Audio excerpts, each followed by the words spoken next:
Sales of merchandise demonstration. I have a series of 6 sales transactions to demonstrate sales transactions of a merchandiser. When a merchandiser sells product and he carries his inventory on a perpetual inventory system, then we have to record 2 journal entries, one for the sale and one for what I call the movement of inventory, to show the inventory coming out. So in the first one, we sell $500 in merchandise to a cash customer. The cost of the merchandise sold was $280. So we debit cash for $500 and we credit sales $500. Sales is the new revenue account, and of course we know we increase revenue accounts with a credit. The cost of the merchandise sold was $280. In other words, that's the price that we paid to buy it and put it in our inventory. So we're going to debit cost of merchandise sold, an expense account, and credit merchandise inventory $280 to reduce it. Secondly, we sold $1,200 worth of merchandise to a customer who charged the merchandise to her Visa card. The cost of the merchandise sold was $950. And a hint here is that bank cards, Visa and MasterCard, are treated the same as cash sales because the retailer can deposit the credit card slips directly into his or her bank account. So we debit cash and credit sales $1,200. And to record the inventory coming out, we are going to debit cost of merchandise sold and credit merchandise inventory.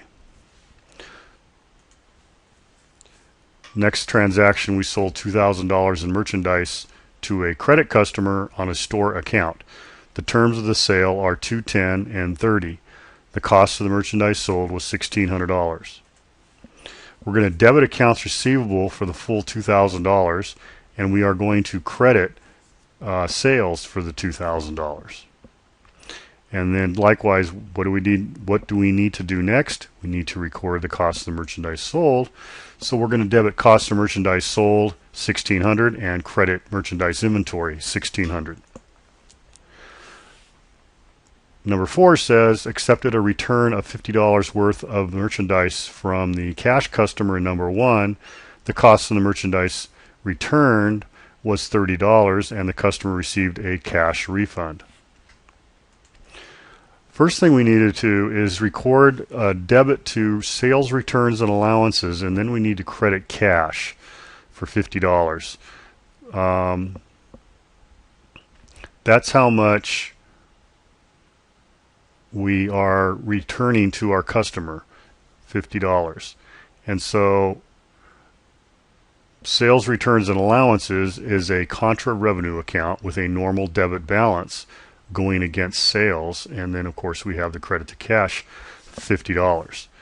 Now the merchandise originally cost us, when we bought it to resell, $30. So we need to debit merchandise $30 to bring the inventory back into our inventory account since it's being returned, and we're going to credit cost of merchandise sold $30, and that'll reduce that expense account. 5 says we received payment from the credit customer in number 3 within the discount period. The hint here is that since the customer did pay within the discount period, you must show that discount in your journal entry.